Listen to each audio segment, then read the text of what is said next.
व्याख्यामुद्रां करसरसिजैः पुस्तकं शङ्खचक्रे बिभ्रद्भिन्नस्फटिकरुचिरे पुण्डरीके निषण्णः म्लानश्रीरमृतविशदेरंशभिप्लावयन् मामाविर्भूयादनगमहिमा मानसे वागधीशः नमस्ते प्राणेश प्रणतविभवायामनिमगाः नमः स्वामिन् रामप्रियतमनमन् गुरुगुण नमस्तुभ्यं भीमप्रबलतमकृष्णेष्ट भगवन्नमः श्रीमन्मत्वप्रदिश सुदर्शन्नो जय जय श्रीगुरुभ्यो नमः नारायणं सुरगुरुं जगदेकनाथं भक्तप्रियं सकललोकनमस्कृतं च त्रैगुण्यवर्जितमजं विभुमाद्यमीशं वन्दे भवग्नम् अमरासुरसिद्धवन्द्यं नारायणं नमस्कृत्य नरं चैव नरोत्तमं देवीं सरस्वतीं व्यासं ततो जयमुदीरये ವೇದವ್ಯಾಸರ ಮಹಾಭಾರತದ ಚಿಂತಕರಿಗೆ ವಂದನೆಗಳು. ಶಾಂತಿ ಪರ್ವದ 172ನೆಯ ಪ್ರವಚನ. ಆಪತ್ತಿನಲ್ಲಿ ಸಿಲುಕಿದ ರಾಜನ ಬಗೆಗೆ ಕೆಲವು ಮಾತುಗಳನ್ನು ಅನೇಕ ಆಯಾಮಗಳಲ್ಲಿ ಭೀಷ್ಮರು ಧರ್ಮರಾಜನಿಗೆ ತಿಳಿಸ್ತಾರೆ.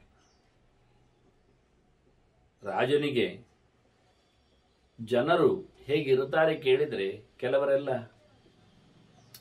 ನಂಬಿಕೆ ಇಲ್ಲದವರು ಇರ್ತಾರೆ. ನಾಯಂ ಲೋಕೋಸ್ತಿನ ಪರಹ ಇತಿ ವ್ಯವಸ್ಥಿತೋ ಜನರು ಕೆಲವು ತೀರ್ಮಾನಕ್ಕೆ ಬಂದಿರುತ್ತಾರೆ. ಕೆಲವು ಬುದ್ಧಿಯವರದ್ದು ಏನು ಇಲ್ಲಿಯೂ ಇಲ್ಲ ಅಲ್ಲಿ ಎಲ್ಲಿಯೂ ಇಲ್ಲ ಅಂತ. ಅದವರು ಒಂದು ದೃಷ್ಟಿಯಿಂದ ನಾಸ್ತಿಕರೇ ಅಲ್ವಾ. ಅವರು ಯಾವುದೇ ಕರ್ಮಗಳಿಗೆ ಧರ್ಮದ ಮುಖವನ್ನು ತೋರಿಸುವುದಿಲ್ಲ. ಇದು ಒಂದು ರೀತಿಯ ಮನುಷ್ಯನಲ್ಲಿ ಇರತಕ್ಕಂತಹ ಸಹಜವಾದ ನಡವಳಿಕೆ, ಮಾನವ ಧರ್ಮ ಅಂತ. ಇದರಿಂದ ಪರಲೋಕದಲ್ಲಿನ ಲಾಭ, ಈ ಲೋಕದಲ್ಲಿನ ಕೀರ್ತಿಯೋ ಅಥವಾ ಸುಖವೋ ಅದನ್ನು ಹೇಳುವುದಿಲ್ಲ ಅವರು. ಇಂಥವರ ಹತ್ತಿರದಲ್ಲಿ ರಾಜನ ವಿಶೇಷ ವ್ಯವಹಾರ ಇರಬಾರದು ಅಂತಾರೆ. ನಾಲಂಗಂತಂ ಇಹ ಆಶ್ವಾಸಂ, ಅಂಥವರಲ್ಲಿ ಅವನು ಪ್ರೀತಿಯನ್ನು ಗಳಿಸ್ಲಿಕ್ಕೆ ಹೋಗಬಾರದು. ಆಗುವಂಥದ್ದಲ್ಲ. ನಾಸ್ತಿಕ್ಯ ಭಯ ಶಂಕಿತೈ, ಅವರು ಒಪ್ಪಿದರೆ ಏನು ಹೆದರಿಕೆ ಅಂತ ಹೇಳಿಕೊಂಡು ಬಿಟ್ಟವರು. ಜನ್ಮಾಂತರ, ಲೋಕಾಂತರ, ಪುಣ್ಯ ಪಾಪ, ಸ್ವರ್ಗ ನರಕ ಎಲ್ಲ ಅವರು ಹೆದರಿಕೊಳ್ಳುತ್ತಾರೆ. ಯಾಕೆಂದ್ರೆ ಕೆಲವೊಮ್ಮೆ ಸುಳ್ಳು ಹೇಳಬೇಕಾಗ್ತದೆ, ಅದು ಮಾನವ ಧರ್ಮ ಅವರದ್ದು. ಹೇಳಿಕೊಂಡದ್ದರಿಂದ ಅನಾಹುತ ನರಕಾದಿ ಉಂಟು ಹೇಳಿದರೆ ಅವರು ಹೆದರಿಕೊಳ್ಳುತ್ತಾರೆ ಮುಂದೆ. ಹಾಗಾಗಿ ಹೆದರುವ ನೆಲೆಯಲ್ಲಿ ಅಥವಾ ಪರಲೋಕದಲ್ಲಿ ಬೇಕಾದಷ್ಟು ಪೀಡೆ ಇಡೆ ಅನ್ನತಕ್ಕಂತಹ ಭಯದಿಂದಲೇ ಅದಕ್ಕೆ ಶಂಕಿತರಾಗಿ ಪರಲೋಕವೇ ಇಲ್ಲ, ಈ ಲೋಕವೇ ಇಲ್ಲ ಅಂತ, ಧರ್ಮವೇ ಇಲ್ಲ, ಪುಣ್ಯವೇ ಇಲ್ಲ, ಬದುಕುವುದು. ಅಂಥವರಲ್ಲಿ ಹೆಚ್ಚಿನ ವಿಶ್ವಾಸದಲ್ಲಿ ರಾಜ ಇರಬಾರದು. ಮತ್ತೆ ಯಥಾ ಸದ್ಭಿಹಿ, ವಿಶೇಷವಾಗಿ ರಾಜ ಯಾರಿಂದ ಸಂಪಾದನೆ ಮಾಡಬೇಕು, ದುಡ್ಡು ಕೋಶವನ್ನು ಬೆಳೆಸಬೇಕು ಅಂದರೆ ಕೆಟ್ಟ ಕರ್ಮಗಳನ್ನು ಮಾಡುವವರಿಂದ ಅಥವಾ ಒಳ್ಳೆಯದನ್ನು ಮಾಡದೇ ಇರುವವರಿಂದ. ಈಗ ಅಸತ್ ಪ್ರಯೋಗ ಎಲ್ಲಿ ಬರ್ತದೆ ಕೇಳಿದ್ರೆ, ಅಸದಿತ್ಯುಚ್ಯತೆ ಪಕ್ಷಿನ್ ಹೇಳಿ, ಅಶ್ರದ್ಧೆಯಾವುದನ್ ದತ್ತನ್ ತಪಸ್ತಪ್ತಂಕೃತಂಚೇತ್ ಅಂತ ಹೇಳಿ, ಅಸದಿತ್ಯುಚ್ಯತೆ ಪಾರ್ಥ ನಚ ತತ್ಪ್ರೈತ್ಯನೇವು ಇಹ ಅಂತ ಕೃಷ್ಣ ಕರ್ಮ ಸಿದ್ಧಾಂತದಲ್ಲಿ ಶ್ರದ್ಧೆಯಿಂದ ಮಾಡದೇ ಇರತಕ್ಕ ಕರ್ಮಗಳಿಗೆ ಬೆಲೆ ಇಲ್ಲ ಅಂತ ಹೇಳುತ್ತಾನೆ. ಅದು ಅಸತ್ ಅಂತ. ಹಾಗಾಗಿ ನಾಸ್ತಿಕರು ಇಹಪರಲೋಕದ ಪುಣ್ಯಪಾಪಗಳ ಧರ್ಮಾಧರ್ಮಗಳ ಚಿಂತನೆಯನ್ನು ಇಲ್ಲ ಮಾಡಿದವರು, ಇಂಥವರಿಂದ ರಾಜ ಸ್ವತ್ತನ್ನು ಪಡಿಬೇಕು. ಯಥಾ ಅಸದ್ವಿಹಿ ಪರಾದಾನ, ಕರ್ಮವನ್ನು ನೀಟಾಗಿ ಮಾಡದವರಿಂದ ಅಥವಾ ಕರ್ಮವನ್ನು ದೇವರಿಗಾಗಿ ಶ್ರದ್ಧೆಯಿಂದ ಧಾರ್ಮಿಕವಾಗಿ ನಡೆಸಿಕೊಡದೇ ಇರೋದ್ರಿಂದ, ಕರ್ಮ ಅಂತೂ ಮಾಡ್ತಾರೆ, ಈ ಮುಖ ಇಲ್ಲ ಅವರಲ್ಲಿ, ಅಸಡ್ಡೆಯಿಂದ ಮಾಡ್ತಾರೆ ಅಂತ, ಅಶ್ರದ್ಧೆಯಿಂದ ಮಾಡ್ತಾರೆ. ಅಂಥವರಿಂದ ಸ್ವತ್ತನ್ನು ರಾಜ ಸೆಳೆದೊಯ್ಯಬೇಕು. ಅಹಿಂಸಾ ದಸ್ಯು ಬಿಸ್ತತ, ಹಾಗೆಯೇ ಕೆಟ್ಟ ಕರ್ಮ ಮಾಡುವವರಿಂದಲೂ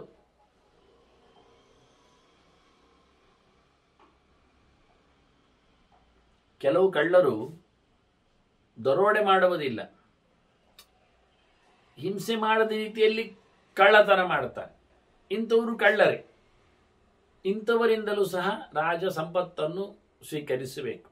ಇದರಿಂದ ಕಳ್ಳರನ್ನು, ಅಸಜ್ಜನರನ್ನು ನಿಗ್ರಹಿಸಿ ಅವರ ಸೊತ್ತನ್ನು ರಾಜಸಾತ್ ಮಾಡಿಕೊಂಡು ಪ್ರಜೆಗಳಿಗೆ ಹಂಚುವ ಮೂಲಕ ಪ್ರಜೆಗಳಂತ ರಾಜನನ್ನು ಇಷ್ಟಪಡುತ್ತಾರೆ. ಅನುರಜ್ಯಂತಿ ಭೂತಾನಿ ಸಮರ್ಯಾದೇಶು ದಸ್ತಿಷು. ಕಳ್ಳರ ಮೇಲೆ ಒಂದು ರೀತಿಯ ದಂಡನೆಯನ್ನು ಕೊಡುವ ರಾಜನ ಮೇಲೆ ಪ್ರಜೆಗಳಿಗೆ ಇಷ್ಟ ಆಗ್ತದೆ.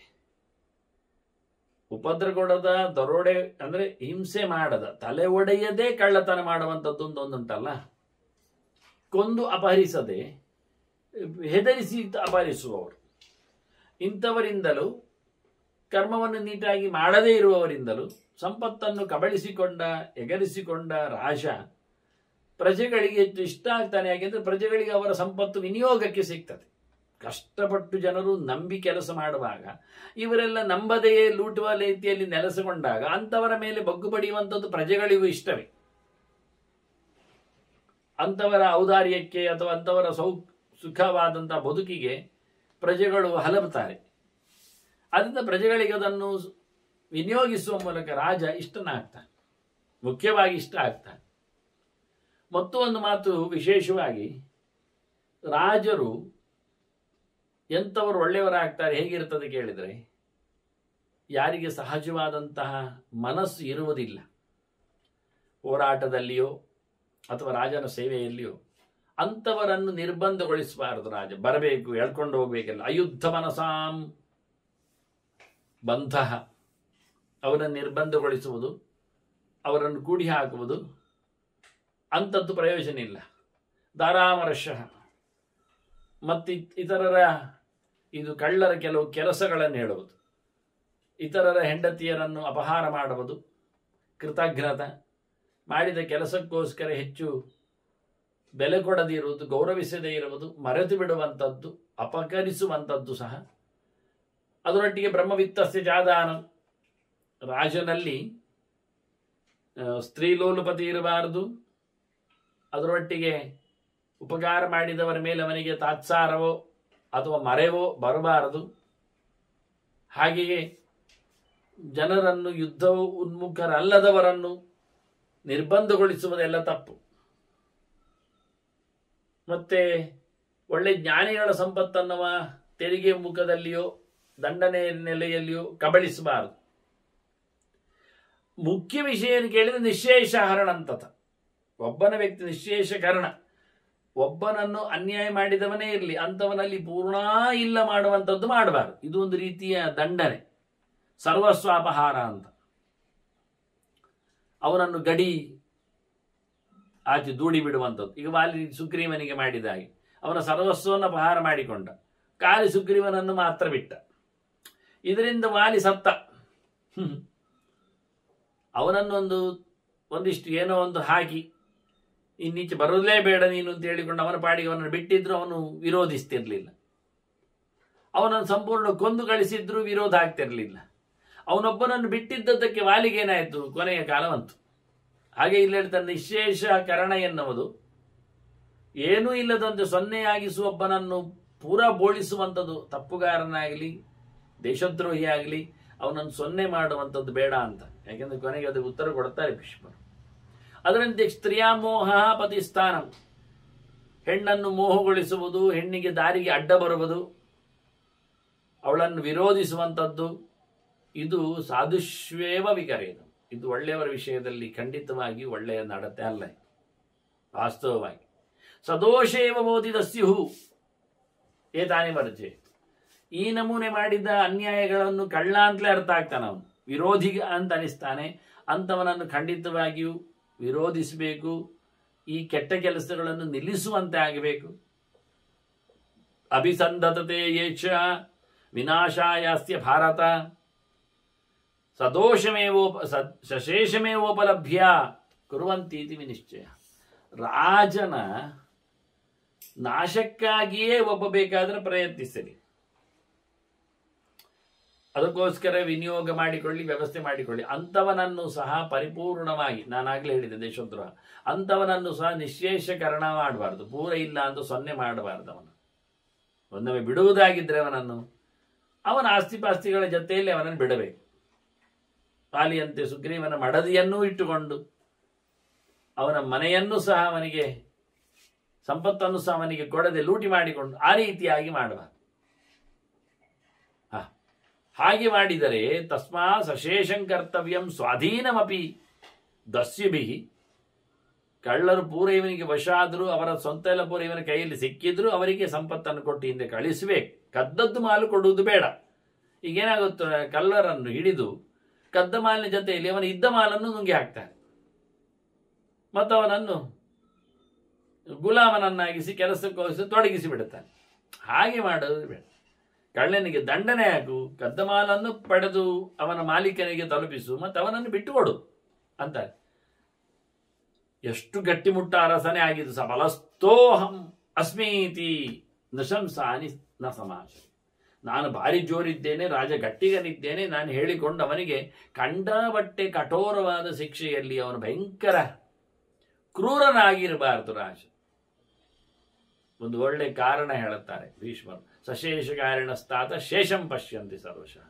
ನಿಶೇಷಕಾರಿಣೋ ನಿತ್ಯಂ ನಿಶೇಷಕರಣಾದ ಭಯ. ಒಂಚೂರು ಉಳಿಲಿ ಹೇಳಿ ಬಿಟ್ಟುಕೊಟ್ಟವನನ್ನು ಬದುಕಿಸಿದವನಿಗೆ ಒಂಚೂರು ಇರ್ಲಿ ಹೇಳಿಕೊಂಡು ಬಿಟ್ಟುಕೊಟ್ಟು ಬದುಕುವಂತೆ ರಾಜನನ್ನು ಅವರು ಬಿಡುತ್ತಾರೆ. ಈ ಸುಗ್ರೀವನಿಗೆ ಹೆಂಡತಿಯನ್ನು ಅವನ ಆಸ್ತಿಯನ್ನು ಕೊಟ್ಟು ಹೋಗು ಮಾರೆ ಆಚೆ, ಇನ್ನು ರಾಜ್ಯಕ್ಕೆ ಬರಲೇಬೇಡ ಅಂದರೆ ಒಂದು ಕಡೆಯಲ್ಲಿ ಆರಾಮಾಗಿ ಕೂತಿರುತ್ತಾನೆ. ಅವನದ್ದೇ ಒಂದು ಪೆಡ್ಲ ಮಾಡಿಕೊಂಡು ಇರುತ್ತಾನೆ. ವಿರೋಧ ಮಾಡ್ಲಿಕ್ಕೆ ಬರ್ತಿರ್ಲಿಲ್ಲ. ಪಾಂಡವರಿಗೆ ಅವರ ಅತ್ತೆ ರಾಜ್ಯ ಕೊಟ್ಟೆ, ಹೋಗಿ ಆಯ್ತು ಮಾರೆ ತಗೊಳ್ಳಿ ಹೇಳಿ ಕೊಟ್ಟಿದ್ರೆ, ಕೊನೆಗೆ ಕೃಷ್ಣ ಕೇಳಿದಾಗ ಒಂದು 5 ಗ್ರಾಮ ಹೋಗಿ ಕೊಟ್ಟಿದ್ರೆ ಯಾವ ಕಾಲದಲ್ಲಿ ದುರ್ಯೋಧನ ಭಯಂಕರ ಜೋರಾಗಿ ರಾಜ್ಯಭಾರ ಮಾಡಬಹುದಿತ್ತು. ದೊಡ್ಡ ಮಟ್ಟಿನ ಹಸ್ತಿನಪುರ ಅವನಿಗೆ ಆಗ್ತಿತ್ತು. ಒಂದು ಸಣ್ಣ ಮಟ್ಟಿನಲ್ಲಿ ಮಾಕಂದಿಯೋ ವಾರಣಾವತೋ ಕಾಂಡವ ಪ್ರಸಿದ್ಧನ್ನು ಇಟ್ಟುಕೊಂಡು ಪಾಂಡವರು ಕೂತಿರ್ತಾರೆ.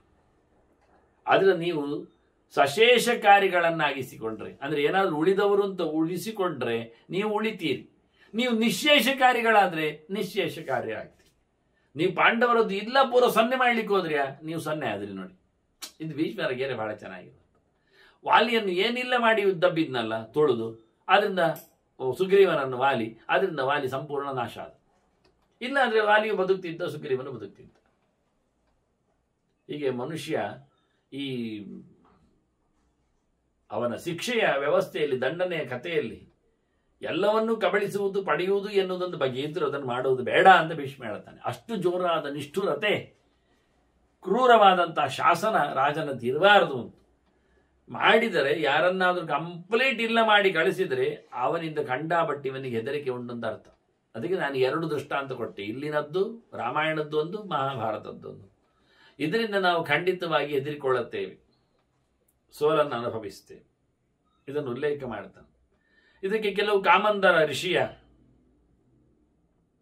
ಅನುಭವದ ಮಾತುಗಳು ಇಲ್ಲಿ ಉಂಟು ಅಂತ ಭೀಷ್ಮರು ಕೆಲವು ಮಾತುಗಳನ್ನು ಉಲ್ಲೇಖ ಮಾಡ್ತಾರೆ.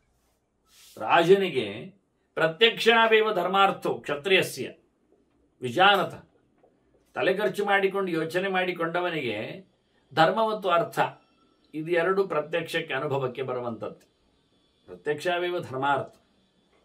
ಧರ್ಮ ಅಪ್ರತ್ಯಕ್ಷ ಅಂತ ಹೇಳಲಿಕ್ಕೆ ಬರುವುದಿಲ್ಲ. ಅರ್ಥ ಒಂದು ಪ್ರತ್ಯಕ್ಷ ಗೊತ್ತಾಗ್ತದೆ ನಮಗೆ. ದುಡ್ಡಿನಿಂದ ಏನೆಲ್ಲ ವ್ಯವಹಾರ ಮಾಡ್ತೇವೆ, ದುಡ್ಡಿದ್ರೆ ಹೇಗಿರ್ತದೆ ಅಂತ. ಹಾಗೆಯೇ ಧರ್ಮವನ್ನು ನಡೆಸಿಕೊಟ್ಟಾಗಲೂ ಪ್ರತ್ಯಕ್ಷವಾದ ತೌತು ನ ವ್ಯವಧಾತವೆಯೋ, ಅದನ್ನು ಯಾವತ್ತೂ ತಡ ಮಾಡಲಿಕ್ಕೆ ಹೋಗಬಾರದು, ಇಲ್ಲ ಮಾಡಲಿಕ್ಕೆ ನಿಲ್ಲಬಾರದು, ಸುಮ್ಮನೆ ಬಿಡಲಿಕ್ಕೆ ಹೋಗಬಾರದು ಅಂತ ಹೇಳ್ತಾನೆ. ಅಧರ್ಮೋ ಧರ್ಮ ಇತ್ಯೇತದ್ ಯಥಾ ವೃಕ್ಷಫಲಂ ಯಥಾ. ಈಗ ಮರದ ಹಣ್ಣು ಯಾವಾಗ ಸಿಗ್ತದೆ ನಮಗೆ? ಮರ ನಟ್ಟ ನಂತರ ಸಿಗ್ತದೆ. ನೆಟ್ಟ ನಂತರ ಸಿಗ್ತದಾ? ಇಲ್ಲ, ನೆಟ್ಟ ನಂತರ ಕಾಲಾಂತರದಲ್ಲಿ ಸಿಗ್ತದೆ. ಮರದ ಹಣ್ಣು ಅದರ ಲಾಭ ನಮಗೆ ಎಷ್ಟೋ ವರ್ಷಗಳ ಬಳಿಕ, ಒಂದು 10-12 ವರ್ಷ, 6-7 ವರ್ಷ ಏನೇ ಆಗಲಿ, ನೆಟ್ಟಾಗಲೇ ಬರೋದಿಲ್ಲ. ನೆಟ್ಟ ಬಳಿಕದ ವಿಶೇಷವಾದಂಥ ಪ್ರಯತ್ನದಿಂದ ಅದರ ಲಾಭ ನಮಗೆ. ಹಾಗೆಯೇ ಅಧರ್ಮ ಧರ್ಮ ಇತ್ಯೇತತ್. ಅಧರ್ಮಕ್ಕೂ ಧರ್ಮಕ್ಕೂ ಈಗಲೇ ಬೆಲೆ ಇಲ್ಲ. ನೋಡಿ ಎಷ್ಟು ಚೆನ್ನಾಗಿ ಹೇಳ್ತಾನೆ. ಕಾಲಾಂತರ ತಪ್ಪು ಮಾಡಿದ್ದಾನೆ, ಏನಿಲ್ಲ ಆರಾಮಾಗಿದ್ದಾನೆ ಹೇಳಿಕೊಂಡು ಯೋಚನೆ ಮಾಡಬೇಡಿ. ಮರದ ಹಾಗೆ ಈಗ ಫಲ ಕೊಡುವುದಿಲ್ಲ. ಆದ್ದರಿಂದ ತಪ್ಪು ಪೂಜೆ ಮಾಡಿದವರಿಗೆ, ತಪ್ಪು ಉಪಾಸನೆ ಮಾಡಿದವರಿಗೆ, ತಪ್ಪಾಗಿ ವಿಷಯಗಳನ್ನು ತಿಳಿದವರಿಗೆ, ತಪ್ಪು ಹೇಳಿದವರಿಗೆ, ಮಂತ್ರ ತಪ್ಪುಳ್ಳವರಿಗೆ, ಮಾತು ತಪ್ಪಿದವರಿಗೆ, ಇವೆಲ್ಲ ಧರ್ಮದ ವಿಷಯಗಳಿಗೆ ಏನಾಗ್ಲಿಲ್ಲ, ನಾವು ಹಾಗೇ ನಮ್ಮ ಅಪ್ಪ ಅಜ್ಜನ ಪೂಜೆಯಿಂದ ಹಾಗೆ ಬಂದದ್ದು, ನಾವು ಹಾಗೆ ಮಾಡ್ತೇವೆ ಹೇಳಿದ್ರೆ ನೋಡಿ, ಇದಕ್ಕೆ ಈಗೀಗಲೇ ಫಲ ಉಂಟು ಅಂತ ಹೇಳಬೇಡಿ. ಮರ ಹಣ್ಣು ಕೊಡುವಂತೆ ಅಧರ್ಮ ಮಾಡಿದವರಿಗೆ ಪಾಪ ಬರುವಂತದ್ದಾಗ್ಲಿ, ಶಿಕ್ಷೆ ಸಿಗುವಂತದ್ದಾಗ್ಲಿ, ದುಃಖ ಅನುಭವ ಆಗಲಿ ಹಾಗೆಯೇ ಆಗ್ತದೆ. ಈಗಲ್ಲ, ಕಾಲಾಂತರದಲ್ಲಿ. ಹಾಗೆಯೇ ಧರ್ಮವೂ ಸಹ ಅದು ಧರ್ಮ ಮರವನ್ನು ಬೆಳೆಸಿದ ಹಾಗೆ ಪುಣ್ಯವನ್ನು ಈಗ ಪಡೆಯುವುದಿಲ್ಲ. ಈಗ ನೋಡಿ, ಧರ್ಮ ಮಾಡ್ತಾ ಇದ್ದಾರೆ 16 ವರ್ಷದಿಂದ 50 ವರ್ಷದಿಂದ, ಏನು ಆಗ್ತಾ ಇಲ್ಲ, ಸೋಲ್ತಾ ಇದ್ದಾರೆ, ದುಃಖ ಅನುಭವಿಸ್ತಾರೆ ಅಂದ್ರೆ ಸರಿಯೇ, ಅದು ಅದರ ಧರ್ಮದ ಫಲ ಈಗ ಬಂದದ್ದಲ್ಲ. ಅದು ಜನ್ಮಾಂತರದಲ್ಲಿ ಮಾಡಿದ ಏನು ಪಾಪದ ಶೇಷ. ಆದ್ರೆ ಈಗ ಮಾಡಿದ ಧರ್ಮದ ಫಲ ಖಂಡಿತವಾಗಿಯೂ ಕಾಲಾಂತರದಲ್ಲಿ ಫಲಿಸ್ತದೆ, ಫಲ ಕೊಡುತ್ತದೆ. ಹೀಗಾಗಿ ಮನುಷ್ಯ ಒಳ್ಳೆಯ ಧರ್ಮದ ಬಲ ಬರುವಂತೆ ಕಾಪಾಡಬೇಕು. ದುಡ್ಡಿನ ಬಲ ಇದ್ದದ್ದಲ್ಲ. ನಿಮಗೆ ಧರ್ಮದ ಬಲ ಉಂಟಾ ಅಂತ ಕೇಳ್ತಾರೆ. ನೀವು ಯಾವಾಗಲೂ ಧರ್ಮದ ಬಲವನ್ನು ಮಾಡಿದರೆ ಜನ್ಮಾಂತರದಲ್ಲಿ ನಿಮಗೆ ಅಧರ್ಮದ ಫಲವನ್ನು ಅನುಭವಿಸುವ ವ್ಯವಸ್ಥೆ ಬರುವುದಿಲ್ಲ. ಹಾಗಾಗಿ ಧರ್ಮದ ಬಲವನ್ನೇ ಯಾವತ್ತೂ ಸಹ ಉಪಯೋಗಿಸ್ಲಿಕ್ಕೆ ಆಗ್ತದೆ, ಫಲವನ್ನು. ಇಲ್ಲಿ ಹಣ್ಣು ಕೊಡುವುದು ಮರ ಮನುಷ್ಯ ಕಾಲದಲ್ಲಿ, ಮನುಷ್ಯ ಜನ್ಮದಲ್ಲಿ, ಮನುಷ್ಯ ಮಾಡಿದಂತಹ ಒಳ್ಳೆಯ ಕೆಲಸಗಳಿಗೆ ಜನ್ಮಾಂತರದಲ್ಲಿ, ಮರ ಕಾಲಾಂತರದಲ್ಲಿ ಕೊಟ್ಟ ಹಾಗೆ ಮರ ಈಗಲೇ ಕೊಡುತ್ತೆ 10-50 ವರ್ಷದ ಬಳಿಕ. ಮನುಷ್ಯ 10-50 ವರ್ಷದಲ್ಲಿ ಸತ್ತು ಹೋಗ್ತಾನೆ, ಫಲವನ್ನು ಪಡಿಬೇಕಾದ್ರೆ. ಯಾಕೆ ಈಗ ನೆಟ್ಟ ಮರಕ್ಕೆ 10-50 ವರ್ಷದ ಫಲ ಆಗಿದ್ರಿಂದ ಈಗ ನಮ್ಮ ದೇಹದಲ್ಲಿ, ಎಳೆಯ ದೇಹದಲ್ಲಿ ಮಾಡಿದ ಫಲಕ್ಕೆ ಮುದಿತನದಲ್ಲಿ ಪಡೆಯುವುದರಲ್ಲಿ ಏನರ್ಥ ಉಂಟು? ಎಳೆಯಲ್ಲೇ ಪಡಿಬೇಕಲ್ವಾ? ಹಾಗಾದ್ರೆ ಜನ್ಮಾಂತರ ಆಯಿತು. ಬುಭೂಷೇದ್ ಬಲಮೇಮೈತತ್ ಸರ್ವಹ ಬಲವತೋ ವಶೇ. ಎಲ್ಲವೂ ಬಲ ಇದ್ದವನಿಗೆ ಕೈಗೆ ಸಿಗ್ತದೆ. ಅದ್ರ ಮೊದಲು ಬಲವನ್ನು ಪಡೀಲಿಕ್ಕೆ ನೋಡಿ, ಧರ್ಮದ ಬಲ ಮುಖ್ಯವಾಗಿ, ಜೊತೆಯಲ್ಲಿ ಶರೀರ ಬಲ, ಮಾತಿನ ಬಲ, ಮನೋಬಲ, ಸೇನಾಬಲ, ಮಿತ್ರಬಲ, ಪ್ರಜಾಬಲ, ಪ್ರಜಾ ಬೆಂಬಲ, ಎಲ್ಲವೂ ಬಲವೇ. ರಾಜನಿಗೆ ಸಂಬಂಧಪಟ್ಟಂತೆ ಬಲವನ್ನು ಗಟ್ಟಿ ಮಾಡಲಿಕ್ಕೆ ಇಷ್ಟಪಡು, ಬಲವನ್ನು ಪಡೀಲಿಕ್ಕೆ ನೋಡು. ಬಲವುಳ್ಳವರಿಗೆ ಎಲ್ಲವೂ ಸಿಗ್ತದೆ. ಶ್ರಿಯಂ ಬಲಂ ಅಮಾತ್ಯಾಂಶ ಬಲವಾನಿಹ ವಿಂದತಿ. ಒಳ್ಳೆ ಧರ್ಮದ ಬಲವುಳ್ಳವನಿಗೆ ದುಡ್ಡಿನ ಬಲ ಬರ್ತದೆ, ಸಂಪತ್ತಿನ ಅಧಿದೇವತೆ ಇಷ್ಟಪಡ್ತಾಳೆ, ಅವನಿಗೆ ಜನರ ಬೆಂಬಲ ಸಿಗ್ತದೆ, ಅವನಿಗೆ ದ್ರವ್ಯದ ಬಲವು ಬರ್ತದೆ. ಸಂಪತ್ತಿನ ಜೊತೆಯಲ್ಲಿ ವಿಶೇಷವಾಗಿ ಜನರ ಬೆಂಬಲ, ಜನರಲ್ಲಿ ವಿಶೇಷವಾಗಿ ಮುಖ್ಯ ಜನರ ಅಂದರೆ ಅಮಾತ್ಯಾದಿಗಳ, ಭೃತ್ಯರ, ಮಂತ್ರಿಗಳ ಬಲ ಬರ್ತದೆ, ಸೇನಾ ಬಲ ಬರ್ತದೆ. ಸಂಪತ್ತಿನ ಹೀಗಾಗಿ ಬಲಿಷ್ಠನಾದ ರಾಜನಿಗೆ ಸಂಪತ್ತಿನ ಬಲ, ಸೇನಾ ಬಲ, ಮಂತ್ರಿಗಳ ಬಲ ಎಲ್ಲವೂ ಸೇರ್ತದೆ. ಯೋ ಹ್ಯನಾಢ್ಯ ಸಪತಿತ. ಯಾರು ದುಡ್ಡಿಲ್ಲದವನಿದ್ದಾನೆ, ಬಲ ಇಲ್ಲದವನಿದ್ದಾನೆ, ದುಡ್ಡಿನ ಬಲ, ಕೋಶದ ಬಲ ಇಲ್ಲದವನಿದ್ದಾನೆ, ಅವನು ಪತಿತನಾಗಿ ಬಿದ್ದವನಾಗಿ. ಹೇಗೆ ಧರ್ಮ ಮಾಡಲಿಕ್ಕೆ ಬರುವುದಿಲ್ಲ ಅವನಿಗೆ. ದುಡ್ಡಿಲ್ಲದವನಿಗೆ ಧರ್ಮದ ಬಲವೇ ಇಲ್ಲ. ಬಾಹ್ಯ ಸಂಪತ್ತುಳ್ಳವನಿಗೆ ಧರ್ಮ ಸಂಪತ್ತು ಇರ್ತದೆ, ಅವನು ಅದನ್ನು ಮಾಡ್ತಾನೆ, ಅದರಲ್ಲಿ ಬೆಳೆ ಮೇಲೆ ಬರ್ತಾನೆ. ಆದ್ರಿಂದ ಒಂದು ದೃಷ್ಟಿಯಿಂದ ಸಂಪತ್ತಿಲ್ಲದವ ಧರ್ಮವನ್ನು ಮಾಡದೇ ಹೋಗಿ ಪತಿತನಾಗ್ತಾನೆ. ನಿತ್ಯ ಕರ್ಮಗಳು ಮಾಡಲಿಕ್ಕಿಲ್ಲ, ನೈಮಿತ್ತಿಕ ವಿಶೇಷ ಇಲ್ಲ, ದಾನ ಧರ್ಮಗಳು ಇಲ್ಲ, ಅನ್ನಾರಾಧನೆಗಳು ಇಲ್ಲ, ಹೀಗಾಗಿ ಬಿದ್ದು ಹೋಗ್ತಾನೆ. ಆದ್ರಿಂದ ಒಬ್ಬ ಬಡವ ಬೀಳಲಿಕ್ಕೆ ಕಾರಣ ಅವನಿಗೆ ಮಾಡಲಿಕ್ಕೆ ಆಗದೆ ಧರ್ಮ, ಪಡೆಯಲಾಗದೆ ಪುಣ್ಯ. ಮತ್ತೆಂತ ಹೇಳುದು? ತದುಚ್ಚಿಷ್ಟಮೇ ಅದು ಅಲ್ಪಗ ಒಂದು ಚೂರು ಉಂಟು. ಚೂರು ಎಂಥದ್ದು ಮಾರಾಯರು, ಅದು ಎಂಜಲಿದ್ದಾಗೆ ಅಂತ. ಅದು ಅಲ್ಪಗಂತ ತದುಚ್ಚಿಷ್ಟ. ಅದು ಯಾರು ಕೊಟ್ಟದ್ದು, ಎಲ್ಲಿಯೋ ಉಳಿದತ್ತು. ಅಲ್ಪ ಸ್ವಲ್ಪ ಬಲ ಇರುವುದನ್ನು ಯಾರು ಇಷ್ಟಪಡುವುದಿಲ್ಲ. ಯಾವುದೇ ರೀತಿಯಾದ ಬಲವು ಅದು ಮತ್ತವನು ಕೊಡುವುದು ಯಾರದ್ದಾದ್ರೂ ಇದ್ರು ಅದು ಎಂಜಲು ಕೊಟ್ಟಾಗೆ, ಅದು ಅಲ್ಪ ಪ್ರಯೋಜನ ಇಲ್ಲ. ಏನು ಕಮ್ಮಿ ಇದ್ದಂಥ ಬಡವನ ಬಲಕ್ಕೆ ಬೆಲೆಯೇ ಇಲ್ಲ, ಬೆಂಬಲವೇ ಇಲ್ಲ. ಅದನ್ನು ನಾವು ಶ್ರೇಷ್ಠ ಹೇಳುವುದೇ ಇಲ್ಲ. ಅದು ಅತ್ಯಂತ ಅಲ್ಪ, ಅದು ಎಂಜಲಿದ್ದಾಗಿ, ಅದು ಮಡೆ, ಅದು ಪ್ರಯೋಜನ ಇಲ್ಲದ್ದು, ಬಿಟ್ಟು ಹೋದತ್ತು. ಯಾರೋ ಎಸೆದತ್ತಿವನ ಕೈಯಲ್ಲಿ ಇರುವುದು ದುಡ್ಡು ಅಂತ ಅರ್ಥ, ಪ್ರಯೋಜನ ಇಲ್ಲ. ಬಲಷ್ಟನಾದವನಿಗೆ ಎಂತ ಅನ್ಯಾಯ ಮಾಡಿದ್ರು ದಕ್ತದೆ. ಬಾಕು ಅಪಥ್ಯೇ ಬಲವತಿ ನಕಿಂಚಿತ್ ಕ್ರಿಯತೆ ಭಯಾತ್. ಅವನ ಬಲದ ಹೆದರಿಕೆಯಲ್ಲಿ ಸಂಪತ್ತಿನ ಬಲ, ಜನರ ಬಲ, ಸೇನೆಯ ಬಲ, ಅದು ಒಂದಕ್ಕೊಂದು ಲಿಂಕ್. ಅದು ದರ್ಪ, ಮೈಯಲ್ಲಿ ಮೈಕಟ್ಟಿನಲ್ಲಿ ಬಲ, ಮಾತಿನಲ್ಲಿ ಜೋರುತನ, ಮನಸ್ಸಿನಲ್ಲಿ ಗಟ್ಟಿತನ, ಇವೆಲ್ಲ ಬಲಿಷ್ಠನ ಎಷ್ಟೇ ಬೇಕಾದ್ರೆ ದಾರಿ ಬಿಟ್ಟಿರಲಿ, ದಾರಿ ತಪ್ಪಿರಲಿ, ದಾರಿಯಲ್ಲಿ ಹೋಗದೇ ಇರಲಿ, ಅಡ್ಡ ದಾರಿಯಲ್ಲೇ ಇರಲಿ, ಯಾರು ಮಾತಾಡುವುದಿಲ್ಲ ಅವನಿಗೆ ಹೆದರಿಕೆಯಿಂದ.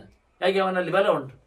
ದುಡ್ಡಿನ ಬಲದಿಂದ ಏನೋ ಕೊಂಡುಕೊಳ್ಳುತ್ತಾನೆ, ಸೈನ್ಯದ ಬಲದಿಂದ ಎಲ್ಲಿಯೂ ಬಡಿತಾನೆ, ಜನರ ಬಲದಿಂದ ಬಾಯಿ ಮುಚ್ಚಿಸ್ತಾನೆ, ಇನ್ನೆಂತ ಹೇಳುವ. ಆದ್ರಿಂದ ಬಹು ಅಪತ್ಯೆ. ಅವನು ಎಂತ ಅಡ್ಡ ದಾರಿಯಲ್ಲೇ ಇರಲಿ, ದಾರಿ ಬಿಟ್ಟೇ ಹೋಗಿರಲಿ, ಎಂತ ತಪ್ಪು ಮಾಡ್ತಾ ಇರ್ಲಿಯೋ ಬಲವತಿ, ಅವನಿಗೆ ಬಲ ಉಂಟಲ್ಲ. ನಗಿಂಚೇತ್ ಕ್ರಿಯತೆ ಭಯಾತ್ ಉಭೌ ಸತ್ಯಾಧಿಕಾರೋತೌ ತ್ರಾಯೇತೆ ಮಹತೋ ಭಯಾತ್. ನಿಜವಾಗಿ ಧರ್ಮದ ಬಲ ಇದ್ದವನಿಗೆ ಸೇನೆಯ ಬಲ, ಪ್ರಜೆಗಳ ಬಲ, ಸಂಪತ್ತಿನ ಕೋಶದ ಬಲ, ಇವೆಲ್ಲ ಕೋಶಗಳು ಸಂಪತ್ತು ಅಂತಲೇ ಅರ್ಥ. ಇದೆರಡು ಇದ್ದವನಿಗೆ ಉಂಟಲ್ಲ, ಸತ್ಯವಾಗಿ ಅಧಿಕಾರದಲ್ಲಿ ವ್ಯವಸ್ಥಿತವಾಗಿ ಯಾರಲ್ಲಿ ಇಂತಹ ಬಲಗಳು ಶೇಖರಣೆ ಆಗಿರ್ತವೆ, ಅವನು ಎಷ್ಟಹ ದೊಡ್ಡ ದೊಡ್ಡ ಆಪತ್ತುಗಳಿಂದಲೂ ರಕ್ಷಿತನಾಗ್ತಾನೆ. ಧರ್ಮೋ ರಕ್ಷತೆ ರಕ್ಷಿತ ಎನ್ನುವ ಮಾತಿನಂತೆ ಧರ್ಮದ ಬಲದಲ್ಲಿ ಅವನಿಗೆ ಯಾವುದರ ಹೆದರಿಕೆ ಇರುವುದಿಲ್ಲ. ಬಹಳ ದೊಡ್ಡ ಮಟ್ಟಿನ ಆಪತ್ತಿನಿಂದಲೂ ಆತ ರಕ್ಷಣೆಯನ್ನು ಒಳಗಾಗ್ತಾನೆ. ಅದರಿಂದ ಆಪದ್ಧರ್ಮದಲ್ಲಿ ಹೇಳುವಂತಹ ಸಂಗತಿ ಭೀಷ್ಮನೇನು ಕೇಳಿದ್ರೆ, ಬಲವಂತನಾಗು, ಧರ್ಮ ಬಲವನ್ನು ಪಡೆ, ಅದರ ಜೊತೆಯಲ್ಲಿ ದ್ರವ್ಯ ಬಲವನ್ನು ಸಹ ಹೊಂದಿಕೊ ಅಂತ ನಾನು ಹೇಳುತ್ತೇನೆ. ಅತಿ ಧರ್ಮಾತ್ ಬಲಂ ಮನ್ಯೇ, ಧರ್ಮಕ್ಕಿಂತಲೂ ಕೋಶ ಬಲವೇ, ದುಡ್ಡಿನ ಬಲವೇ ದೊಡ್ಡದು ಹೇಳುತ್ತೇನೆ. ಯಾಕೆ ಧರ್ಮಕ್ಕಿಂತ ದೊಡ್ಡದು? ಯಾಕೆ ಅಂದರೆ ಧರ್ಮ ಮಾಡ್ಲಿಕ್ಕೆ ಅದು ಬೇಕಲ್ಲ. ಸಂಪತ್ತಿದ್ದವ ಧರ್ಮ ಮಾಡ್ತಾನೆ, ಆದ್ರೆ ಧರ್ಮ ಮಾಡುವುದೇ ಸಂಪತ್ತಿನಿಂದಾಗ ಸಂಪತ್ತಿಗೆ ಜಾಸ್ತಿ ಬೆಲೆ ಬಂತಲ್ಲ. ಧರ್ಮ ಮಾಡುವವನು ದೊಡ್ಡವನು, ಸಂಪತ್ತು ಹೆಚ್ಚುಳ್ಳವನು ದೊಡ್ಡವನಿಗೆ ಕೇಳಿದರೆ ಸಂಪತ್ತುಳ್ಳವನೇ ಹೆಚ್ಚು ದೊಡ್ಡವನು. ಯಾಕೆ ಅಂತ ಒಂದು ಧರ್ಮ ಮಾಡ್ತಾನೆ, ಬೇಕಾದಷ್ಟು ಧರ್ಮ ಮಾಡ್ಲಿಕ್ಕೆ ಬರ್ತದೆ. ಆದ್ರಿಂದ ಧರ್ಮದ ಬಲ ಸಂಪತ್ತಿನ ಬಲದಲ್ಲಿ ಅಧೀನ. ಅದರಿಂದ ಧರ್ಮಾತ್ ಅತಿಬಲಂ ಮನ್ಯೆ ಅಂತಾನೆ. ಧರ್ಮಕ್ಕಿಂತ ಬಲಕ್ಕೆ ಜಾಸ್ತಿ ಬೆಲೆ ಅಂತ ನಾನು ಹೇಳುತ್ತೇನೆ ಎಂದು ಭೀಷ್ಮರು. ಬಲಾತ್ ಧರ್ಮ ಪ್ರವರ್ತತೆ. ಜನರ ಬಲದಿಂದ, ದೇಹ ಬಲದಿಂದ, ಮನೋಬಲದಿಂದ, ಮಾತಿನ ಬಲದಿಂದ, ದುಡ್ಡಿನ ಬಲದಿಂದ, ಈ ಎಲ್ಲ ಅನೇಕ ರೀತಿಯ ಬಲಗಳಿಂದಲೇ ಧರ್ಮ ಆಗುವುದು. ಧರ್ಮ ಆಗಲಿಕ್ಕೆ ದುಡ್ಡು ಬೇಕೇ? ದಾನ ಕೊಡೋದು ಬೇಡವಾ? ದಕ್ಷಿಣೆ ಕೊಡೋದು ಬೇಡವಾ? ನಾನು ಮಾನಸಿಕವಾಗಿ ದಕ್ಷಿಣೆಯನ್ನು ಕೊಟ್ಟುಬಿಟ್ಟಿದ್ದೇನೆ ಹೇಳಿದ್ರೆ ಅವನು ಒಪ್ತಾನ? ಆಗ್ತದ? ಆಗುವುದಿಲ್ಲ. ಹಾಗಾಗಿ ನಾವು ಪ್ರತ್ಯಕ್ಷವಾಗಿ ಧನವನ್ನು ಕೊಡಬೇಕಾದ್ರೆ, ದಾನವನ್ನು ಮಾಡಬೇಕಾದ್ರೆ ಅವನಲ್ಲಿ ಸಂಪತ್ತು ಇರಬೇಕು. ಧರ್ಮ ಸುಮ್ಮನೆ ಬೂಟಾಟಿಗೆ ಅಲ್ಲ, ಹೇಳಲಿಕ್ಕೆ ಸುಲಭ. ವಿತ್ತಶಾಟ್ಯನ್ನು ಗುರುವೀತ ಅಷ್ಟೇ ಹೇಳಿ ಸಮ. ಸಂಪತ್ತಿನ ಮೇಲೆ ಮಮತೆ ಇಲ್ಲದೆ ಇದ್ದಷ್ಟನ್ನೆಲ್ಲ ಕೊಡು ಅಂತ. ನಾನು ಏನಿಲ್ಲ ಹೇಳ್ತಾ ಇದ್ದೇನೆ, ಕೃಷ್ಣಾರ್ಪಣ ಮಾಡ್ತಾ ಇದ್ದೇನೆ, ಒಂದು ತುಳಸಿ ತಲೆ ಕೊಡ್ತೇನೆ ಸ್ವಾಮಿ ಹೇಳಿದ್ರೆ ಯಾರಾದ್ರೂ ಸತ್ಯನಾರಾಯಣ ಪೂಜೆಗೆ ಬರ್ತಾರ? ಶ್ರಾದ್ದ ಮಾಡಿಸ್ಲಿಕ್ಕೆ ನಿಲ್ತಾರ? ಯಾವುದಾಗುವುದಿಲ್ಲ. ಆದ್ರಿಂದ ಇವರು ಹೇಳ್ತಾನೆ, ಬಲಾತ್ ಧರ್ಮ ಪ್ರವರ್ತತೆ. ಮೈಯ ಬಲದಿಂದ, ಜನರ ಬೆಂಬಲದಿಂದ, ದ್ರವ್ಯದ ಬಲದಿಂದ, ದುಡ್ಡಿನ ಸಾಮರ್ಥ್ಯದಿಂದ ಧರ್ಮವು ನಡೀತದೆ. ಬಲೇ ಪ್ರತಿಷ್ಠಿತ ಧರ್ಮ ಧರಣ್ಯಾಮಿವ ಜಂಗಮ. ಹೇಗೆಂದ್ರೆ ಭೀಷ್ಮರೊಂದು ಬಹಳ ಚಂದವಾದಂತಹ ದೃಷ್ಟಾಂತ ಹೇಳುತ್ತಾರೆ. ಆ ಕಾಮಂದೆ ಹೇಳಿದ ಎನ್ನುವ ನೆಲೆಯಲ್ಲಿ ಧರಣ್ಯಾಮಿವ ಜಂಗಮ ಅಂತ, ನೆಲದಲ್ಲಿ ನಡೆದಾಡುವವುಗಳು ಇರುವ ಹಾಗೆ ಅಂತ. ಜಂಗಮ ಅಂದರೆ ನಡೆದಾಡುವುದು ಅಂತ ಅರ್ಥ. ಹೋಗ್ತದೆ ಅಂತ, ಹೋಗುವುದು ಮನುಷ್ಯನು ಹೋಗ್ತಾನೆ, ಪ್ರಾಣಿಗಳು ಹೋಗ್ತಾವೆ, ಕ್ರಿಮಿಕೀಟಗಳು, ಸರೀಸೃಪಗಳು ಎಲ್ಲ ನೆಲದಲ್ಲಿ ಹೋಗ್ತವೆ. ಇವುಗಳಿಗೆ ನೆಲೆ ಬಿಟ್ಟು ಹೋಗ್ಲಿಕ್ಕೆ ಬರ್ತದ ಅಂದ್ರೆ ಆಕಾಶದಲ್ಲಿ ಹೋಗುವುದಿಲ್ಲ ಅಂತ ಅರ್ಥ. ಹಾರ್ಲಿಕ್ಕೆ ಇರುವುದಿಲ್ಲ. ಹಾರಿದರೂ ಒಂದು ಕಡೆ ಕೂತ್ಕೊಳ್ಬೇಕಲ್ಲ ಮರದಲ್ಲಿ. ಮರವು ನೆಲದಲ್ಲೇ ಉಂಟಲ್ಲ ನೋಡಿ, ಮತ್ತೆಂದು ಮಾಡು. ಹಾರಿಕೊಂಡು ಸಮುದ್ರದಲ್ಲಿ ಹೋಗಿ ಕೂತರು, ದೋಣಿಯಲ್ಲಿ ಕೂತರು, ದೋಣಿ ಇರುವುದು ನೀರಿನಲ್ಲಿ ಆದ್ರೂ ನೀರಿರುವುದು ನೆಲದಲ್ಲಿ ಅಲ್ವಾ? ಹೌದಲ್ಲ? ಮತ್ತೆ ಹಾಗಾಗಿ ಇವೆಲ್ಲ ನೆಲವನ್ನು ಆಶ್ರಯಿಸಿ ಇರುವಂತೆ ಜಂಗಮಗಳಿಗೆ. ಕಾಲಿನಲ್ಲಿ ನಡೆಯಬೇಕಾದರೆ ಅಥವಾ ನೆಲವನ್ನು ಆಶ್ರಯಿಸಿಕೊಂಡು ಇರಬೇಕಾದವುಗಳಿಗೆ, ನಡೆದಾಡುವವುಗಳಿಗೆ ಒಟ್ಟಾರೆ ನೆಲವೇ ಪ್ರತಿಷ್ಠೆ ಆಗುವಂತೆ ಬಲವೇ ಧರ್ಮವನ್ನು ಆಚರಿಸಿ ಕೂತಿದೆ. ಧರ್ಮಕ್ಕೆ ಬಲವೇ ಮುಖ್ಯವಾದಂಥ ಪ್ರತಿಷ್ಠೆ. ಬಲೇ ಪ್ರತಿಷ್ಠಿತ ಧರ್ಮ. ಬಲದಲ್ಲಿ ಧರ್ಮ ಕೂತಿದೆ, ನೆಲದಲ್ಲಿ ಪ್ರಾಣಿ ನಿಂತಂತೆ ಅಂತ. ಧೂಮೋ ವಾಯೋರಿವ ವಶೇ. ಹೊಗೆ ಯಾರ ಕೈಯಲ್ಲಿ ಉಂಟು? ಅದು ಗಾಳಿಯ ಕೈಯಲ್ಲಿ ಉಂಟು. ಎತ್ತ ಗಾಳಿ ಹೋಗ್ತದೋ ಅಲ್ಲಿಗೆ ಹೋಗಿ ಹೋಗ್ತದೆ, ಎತ್ತ ಗಾಳಿ ಎಳಿತದೋ ಅಲ್ಲಿಗೆ ಹೋಗಿ ಬರ್ತದೆ. ಆದ್ದರಿಂದ ಗಾಳಿಯ ಕೈಯಲ್ಲಿ ಹೊಗೆ ನೆಲೆಗೊಂಡಂತೆ ಬಲಂ ಧರ್ಮವನ್ನು ವರ್ತತೆ. ದುಡ್ಡಿನ ಬಲ ಆಗಲಿ, ಜನರ ಬೆಲ್ಲ ಆಗಲಿ, ಇವೆಲ್ಲ ಇರುವಂಥದ್ದು ಯಾರ ಕೈಯಲ್ಲಿ ಉಂಟಂತ ಬಲಿಷ್ಠನನ್ನು, ಬಲವಂತನನ್ನು ಧರ್ಮ ಹಿಂಬಾಲಿಸ್ತದೆ. ಗಾಳಿಗೆ ಸಿಕ್ಕಿದ ಹೊಗೆಯಂತೆ ಬಲಕ್ಕೆ ಸಿಕ್ಕಿದೆ ಧರ್ಮ ಅಂತಾರೆ. ಬಲದ ಕೈಯಲ್ಲಿ ಬಿದ್ದಿದೆ, ಬಲವನ್ನು ಅನುಸರಿಸಿ ಹೋಗ್ತದೆ. ಏನು ಅದಕ್ಕೆ ಸ್ವತಂತ್ರವಾದ ಚಲನೆ ಇರುವುದಿಲ್ಲ. ಧರ್ಮ ಎಲ್ಲಿ ನೆಲೆಗೊಳ್ತದೆ ಕೇಳಿದರೆ ಬಲಿಷ್ಠನಲ್ಲಿ. ಅನೀಶ್ವರ ಬಲಂ ಧರ್ಮ ಧ್ರುಮಂ ವಲ್ಲಿ ಇವ ಸಂಶಿತ. ಮರವನ್ನು ಈ ಬಳ್ಳಿ ಹಚ್ಚಿಕೊಂಡಂತೆ, ಅದಕ್ಕೆ ಬೇರೆ ದಾರಿಯೇ ಇಲ್ಲ. ಬಳ್ಳಿಗೆ ಮರ ಇಲ್ಲದ ಇನ್ನೇನು ಆಸರೆ ಇಲ್ಲ. ಬಳ್ಳಿ ಮರವನ್ನು ಹಮ್ಮಿಕೊಂಡಂತೆ ಬಲವನ್ನು ಧರ್ಮ ಆಸರಿಸಿಕೊಂಡಿದೆ. ಯಾಕೆಂದರೆ ಧರ್ಮಕ್ಕೆ ಬಲವೇ ಇಲ್ಲ. ಧರ್ಮಕ್ಕೆ ಬಲ ಇಲ್ಲ, ಬಲ ಇಲ್ಲ, ಕೇಳುವರಿಲ್ಲ, ಅದಕ್ಕೆ ಗಟ್ಟಿತನ ಇಲ್ಲ, ಅದೇ ಸ್ವಯಂ ಆರೂಢವಾಗುವುದಿಲ್ಲ. ಅಂತಹ ಧರ್ಮ, ಸೋತ ಧರ್ಮ, ಗಟ್ಟಿ ಇಲ್ಲದ ಧರ್ಮ ಬಲವನ್ನು ಆಶ್ರಯಿಸಿರ್ತದೆ, ಜನರನ್ನು ಆಶ್ರಯಿಸಿರ್ತದೆ, ದುಡ್ಡನ್ನು ಆಶ್ರಯಿಸಿಕೊಂಡಿರ್ತದೆ, ಬೆಂಬಲವನ್ನು ಆಶ್ರಯಿಸಿಕೊಂಡಿರ್ತದೆ, ಸೈನ್ಯ ಬಲವನ್ನು ಆಶ್ರಯಿಸಿಕೊಂಡಿರ್ತದೆ ರಾಜರ ಧರ್ಮಗಳೆಲ್ಲ. ಹಾಗಾಗಿ ಧರ್ಮ ಬಲವನ್ನು, ಬಳ್ಳಿ ಮರವನ್ನು ಆಶ್ರಯಿಸಿಕೊಂಡಂತೆ ಧರ್ಮವು ಬಲವನ್ನು ಆಶ್ರಯಿಸಿಕೊಳ್ಳುತ್ತದೆ. ವಶೇ ಬಲವತಾಂ ಧರ್ಮ ಸುಖಂ ಭೋಗವತಾಮಿಹ. ನೋಡಿ, ಸುಖ ಯಾರನ್ನು ಹೊಂದಿದೆ ಕೇಳಿದರೆ, ಯಾರ ಕೈಯಲ್ಲಿ ಸಂಪತ್ತುಂಟು ಅವನಲ್ಲಿ ಸುಖ ಉಂಟು. ಭೋಗ ವಸ್ತುಗಳು ಯಾರ ಕೈಯಲ್ಲಿ ಉಂಟು, ಮನೆ, ಆಸ್ತಿ, ಗದ್ದೆ, ತೋಟ, ಪೈರು, ದವಸ ಧಾನ್ಯ, ದುಡ್ಡು, ಇವರೆಲ್ಲ ಯಾರಲ್ಲಿ ಭೋಗ ವಸ್ತುಗಳು ಉಂಟೋ ಅಂಥವರಲ್ಲಿ ಸುಖ ಉಂಟು. ಹಾಗೆ ಅದರಿಂದ ಪಡಿತಾನೆ. ಸುಖ ವಸ್ತುಗಳನ್ನು ಇಟ್ಟುಕೊಳ್ಳಲಾಗಿ ಅವನು ಸುಖವನ್ನು ಪಡೆದಂತೆ ನಿಜವಾಗಿ ಧರ್ಮ ಅನೇಕ ಬಲವುಳ್ಳವರ ಕೈಯಲ್ಲಿ ಕೂತಿದೆ. ಎಲ್ಲ ಬಗೆಯ ಬಲ, ದುಡ್ಡಿನ ಬಲ ಉಂಟು, ಜನರ ಬಲ ಉಂಟು, ಅವನಲ್ಲಿ ಕಸುಬು ಇದೆ, ದೇಹದಲ್ಲಿ ಮನಸ್ಸು ಇದೆ ಅವನಿಗೆ. ಹಾಗಾಗಿ ಬಲವಂತರಲ್ಲಿ ಧರ್ಮ ನೆಲೆಗೊಂಡಿದೆ. ಭೋಗವಂತರಲ್ಲಿ ಸುಖ, ಅನುಭವ, ಸಮೃದ್ಧಿ ಬಂದಂತೆ. ನಾಸ್ತ್ಯ ಸಾಧ್ಯಂ ಬಲವತಾಂ ಸರ್ವಂ ಬಲವತಾಚಿತ.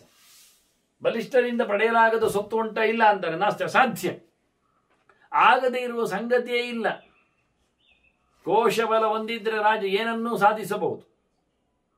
ಕೋಶಬಲದಿಂದ ಸೈನ್ಯ ಬಲ ಬರ್ತದೆ, ಸೈನ್ಯ ಬಲದಿಂದ ಜನಬೆಂಬಲ ಬರ್ತದೆ. ಇದರಿಂದಾಗಿ ರಾಜ ಎಲ್ಲವನ್ನು ಸಹ ಕಬಳಿಸ್ತಾನೆ, ಪಡಿತಾನೆ. ಅದು ಸರ್ವಂ ಬಲವತಾಚಿತ. ಬಲಿಷ್ಠನಿಗೆ ಇಡೀ ಜಗತ್ತು ಬಗದದೇ ಸಿಗ್ತದೆ. ಮತ್ತು ದುರಾಚಾರ ಕ್ಷೀಣಬಲ ಒಂದು ದೃಷ್ಟಿಯಿಂದ ಪರಿಮಾಣನ್ನಿಯಚ್ಚತೆ. ಯಾರು ಆಚಾರ ಕೆಟ್ಟಿದ್ದಾನೆ, ತಪ್ಪು ಮಾಡುತ್ತಾನೆ, ಅವನು ನಿಜವಾಗಿ ಈ ಗೌರವವನ್ನು ಕಮ್ಮಿ ಮಾಡ್ತಾನೆ. ಲೋಕದ ಜನರ ಎಲ್ಲದರ ಮನೆ ಮಂದಿಯ ಮರ್ಯಾದೆ ಹೋಗ್ತದೆ ಅವನಿಂದ. ಕೆಟ್ಟಾಚಾರ ಮಾಡಿದವ ಲೋಕದ ಗೌಜಿಯನ್ನು, ದೊಡ್ಡತನವನ್ನು ಕೆಳಗೆ ಮಾಡಿದಂತೆ, ಮನೆ ಮಂದಿಯ ಗೌರವವನ್ನು ಬೀದಿಪಾಲು ಮಾಡಿದಂತೆ, ಕ್ಷೀಣ ಬಲನು ಸಹ ಒಬ್ಬ ರಾಜ, ಅವನಲ್ಲಿ ಬಲ ಇಲ್ಲ ಆದರೆ, ಕೋಶ ಇಲ್ಲ ಆದರೆ, ಸೈನ್ಯ ಬಲ ಇಲ್ಲ ಆದರೆ, ಅವನಲ್ಲಿ ತೋಳಬಲ ಇಲ್ಲ ಆದರೆ, ಜನಬೆಂಬಲ ಇಲ್ಲ ಆದರೆ ಏನಾಗ್ತದೆ ಕೇಳಿದರೆ ಅವನು ಎಲ್ಲದರ ಮೌಲ್ಯವನ್ನು ಕಮ್ಮಿ ಮಾಡಿದಾಗ ಆಗ್ತದೆ, ಪ್ರಯೋಜನ ಇಲ್ಲ ಆಗ್ತದೆ, ಉಪಯೋಗ ಇಲ್ಲಕ್ಕೆ ಬರ್ತದೆ. ಅದರಿಂದ ಅತತಸ್ಮಾತ್ ಉಜ್ಜೀತತೆ ಸರ್ವಃ ಲೋಕಃ ವೃಕಾದಿವ. ಅಂಥವನಲ್ಲಿ ಹೆದರಿಕೊಳ್ತದೆ ಜನ. ಯಾಕೆ ಕೇಳಿದರೆ ಅವೆಯಲ್ಲಿ ತೋಳದಾಗೆ ನಮ್ಮದ್ದೆಲ್ಲ ಕದ್ಕೊಳ್ತಾನೋ ಅಂತ. ತೋಳದಾಗೆ ಅಂದರೆ ತೋಳ ಬಂದು ಹಾರಿ ಕಚ್ಚಿಕೊಂಡು ಹೋದಾಗೆ ಪ್ರಾಣಿಗಳನ್ನು, ಸೊತ್ತನ್ನು. ಹಾಗೆ ರಾಜ ಕ್ಷೀಣಬಲಾದವ ತೋಳದಂತೆ, ಹಸಿದ ತೋಳದಂತೆ ಪ್ರಜೆಗಳನ್ನು ಲೂಟಿ ಮಾಡ್ತಾನೆ. ಅದರಿಂದ ಪ್ರಜೆಗಳು ಹೆದರುತ್ತಾರೆ, ಜನರು ಹೆದರುತ್ತಾರೆ. ಅವನಿಗೆ ಪ್ರಯೋಜನ ಆಗಲಿಲ್ಲ.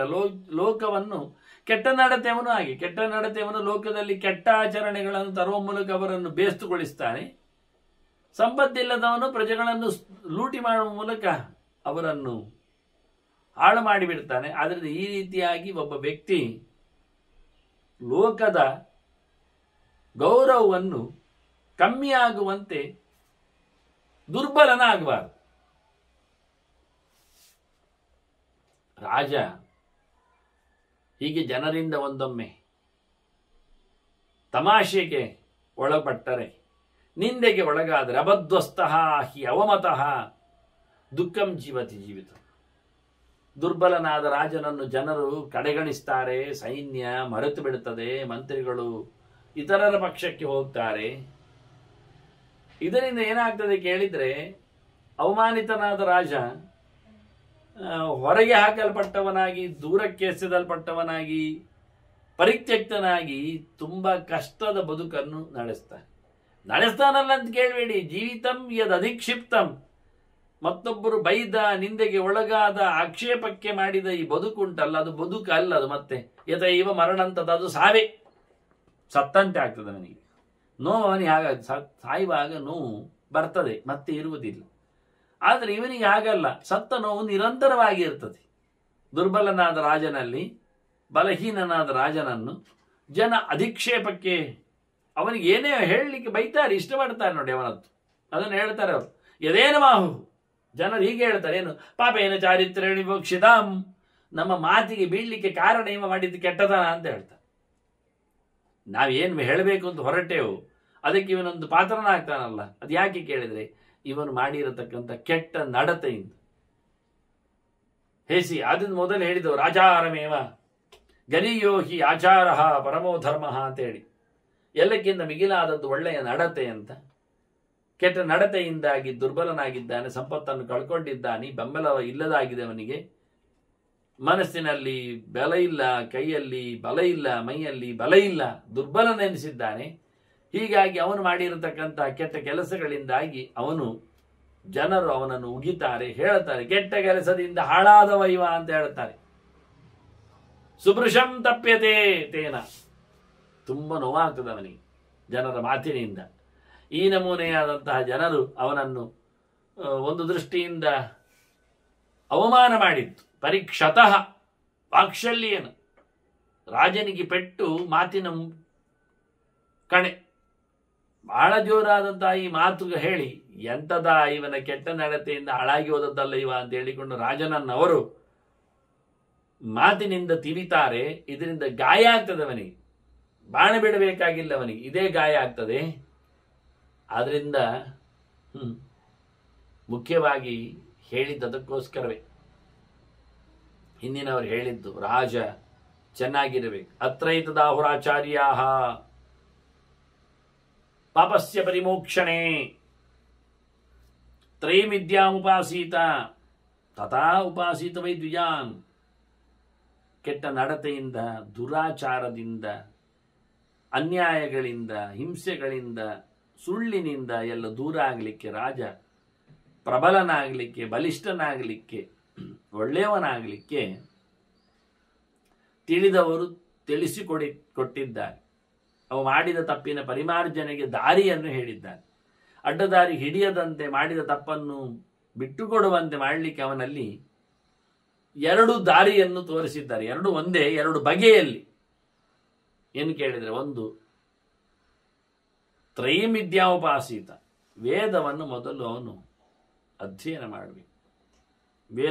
ವೇದ ಹೇಳಿದಂತೆ ಅವನು ತನ್ನ ವಿಶೇಷವಾದ ದೇವರ ಸೇವೆಗಳನ್ನು ನಡೆಸಿಕೊಡಬೇಕು. ವೇದ ಇಷ್ಟ ಸರ್ವೈರಹಮೇವ ವೇದ್ಯ ಅಂತ ಹೇಳಿ, ವೇದದಿಂದ ಪರಮೋಚ್ಚನಾಗಿ ಭಗವಂತನೇ ಆರಾಧ್ಯನಿದ್ದಾನೆ ಅಂತ ಕೃಷ್ಣನೇ ಹೇಳಿಕೊಂಡಿದ್ದಾನೆ. ಅದು ಕೃಷ್ಣ ಹೇಳಿದ್ದು ಕೇಳಿದರೆ ಕೃಷ್ಣ ತಾನೇ ದೇವರು ಎನ್ನುವುದನ್ನು ಹೇಳಿಕೊಂಡಿದ್ದಾನೆ. ಮತ್ತ ಪರತರಂ ನಾಣ್ಯಸ್ತಿ ಕಿಂಚಿದಸ್ತಿ ಧನಂಜಯ ಅಂತ ಸ್ಪಷ್ಟವಾಗಿ ನನಗಿಂತ ಹಿರಿದಾದ ಸಂಗತಿಯೇ ಇಲ್ಲ ಅಂತ ಹೇಳ್ತಾನೆ. ಇನ್ನೆಂತ ಕೇಳು, ಸಕಲ ಶಾಸ್ತ್ರದ ಸಾರ ಅನಿಸಿಕೊಂಡ ಗೀತೆಯ ಕೃಷ್ಣನಿಗೆ ಗೆರೆ, ಕೃಷ್ಣನಿಗಿಂತ ದೊಡ್ಡ ದೇವರೇ ಇಲ್ಲ, ಕೃಷ್ಣನಲ್ಲದ ದೇವರೂ ಇಲ್ಲ ಅನ್ನುವ ಮಾತು ಹೇಳುವಾಗ, ಎಲ್ಲ ಮಾತುಗಳು ನನ್ನನ್ನು ಹೇಳ್ತದೆ ಎಂದು ಕೃಷ್ಣ ಹೇಳಿರುವಾಗ, ನಾವು ಮೂರು ವೇದವನ್ನು ಅವಲಂಬಿಸಿಕೊಂಡು, ಮೂರು ಬಗೆಯ ವೇದ, ಮೂರು ವೇದ ಅಂದ್ರೆ ಮೂರೇ ಬ್ರಾಂಚ್, ಮೂರೇ ವೇದ ಅಂತಲ್ಲ, ಗದ್ಯಾತ್ಮಕವಾದದ್ದು, ಪದ್ಯಾತ್ಮಕವಾದದ್ದು, ಮತ್ತೆ ಗಾನಾತ್ಮಕವಾದದ್ದು, ಇನ್ನೊಂದು ಬಗೆಯಲ್ಲಿ ಹೇಳಲಿಕ್ಕೆ ಬರುವುದಿಲ್ಲ. ಅದನ್ನು ಎಲ್ಲ ಬಗೆಯ ವೇದಗಳಿಂದಲೂ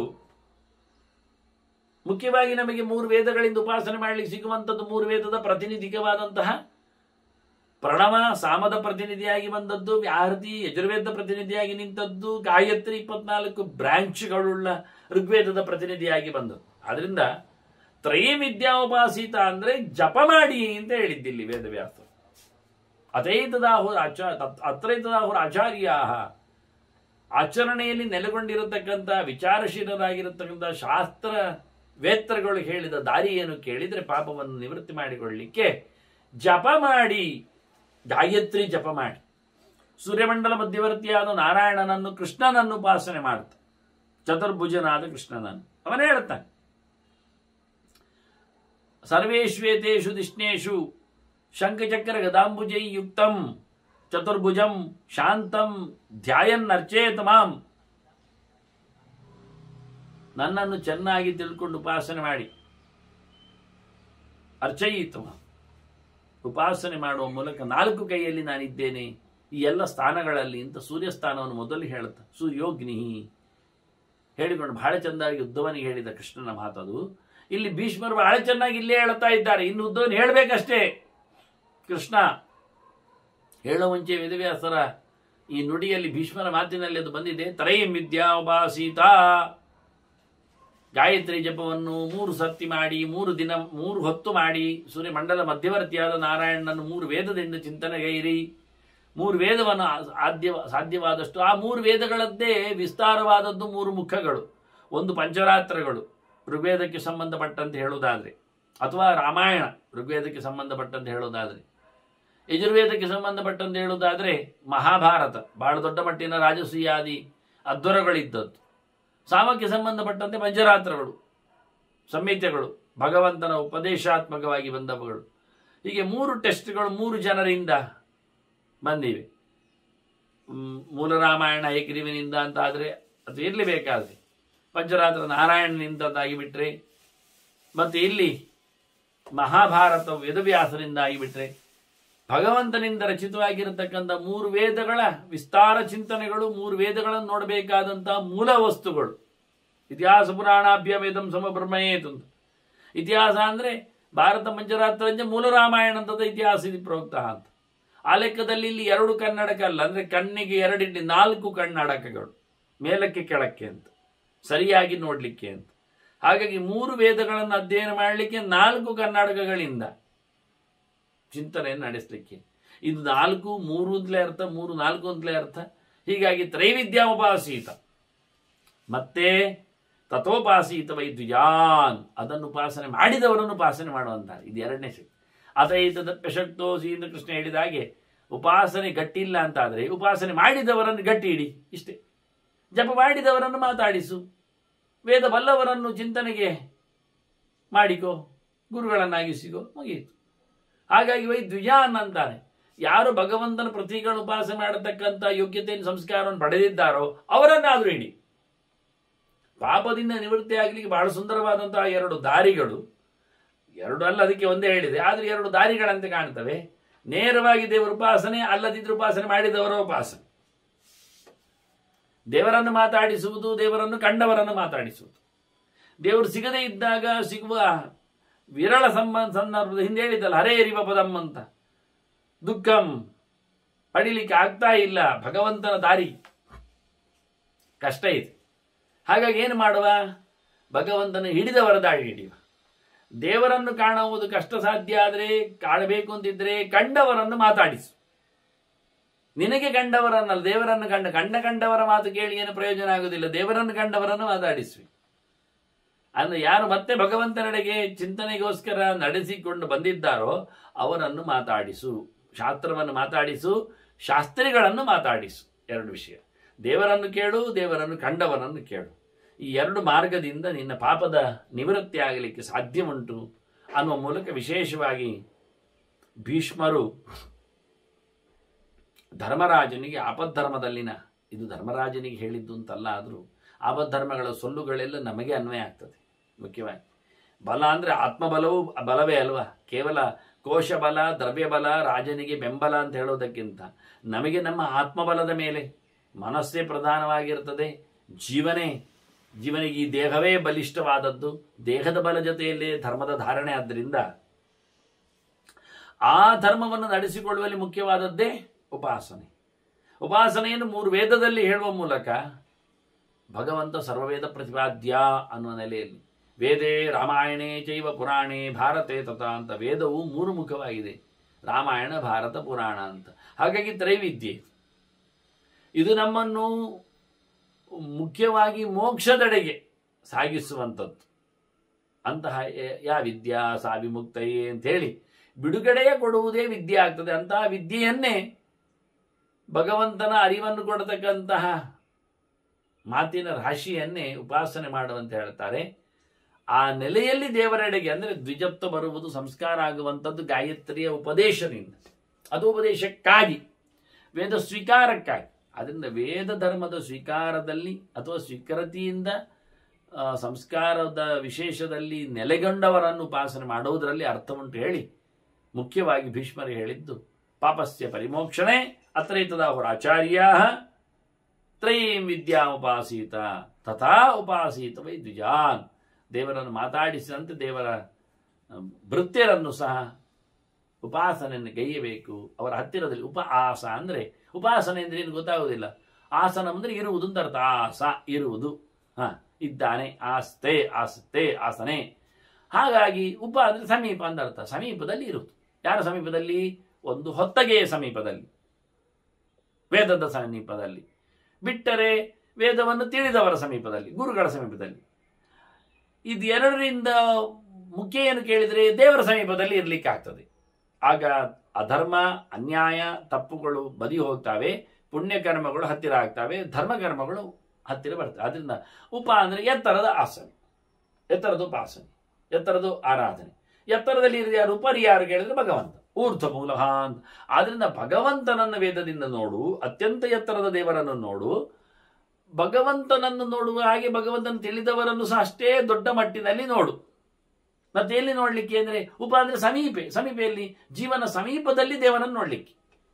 ನೇದಂ ಯದಿದಂ ಉಪ ಆಸತೆ ಅಂತ ಹೇಳಿದ ಶ್ರುತಿಯಂತೆ ಅದು ತದೇವ ಬ್ರಹ್ಮ ತದ್ವಿಧಿ ನೇದಂ ಯದಿದಂ ಉಪಾಸತೆ.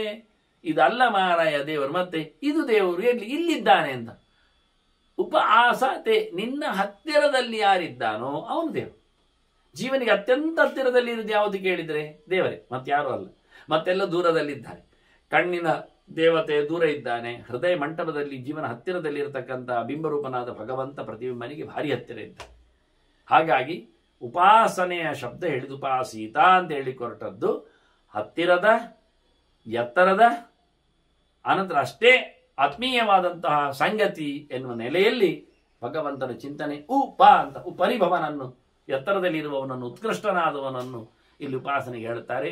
ಅನ್ನವಲ್ಲಿಗೆ ನಾವು ಚಿಂತನೆಯನ್ನು ಇವತ್ತು ನಿಲ್ಲಿಸಿ ಮತ್ತೆ ನಾಳೆ ವಿಶೇಷವಾಗಿ ಆಪದ್ಧರ್ಮದ ಮುಂದರಿಕೆಯನ್ನು ಮಾಡುವ ವಂದನೆಗಳು. ಶ್ರೀಕೃಷ್ಣಾರ್ಪಣ. ನಾರಾಯಣ ನಾರಾಯಣ ನಾರಾಯಣ.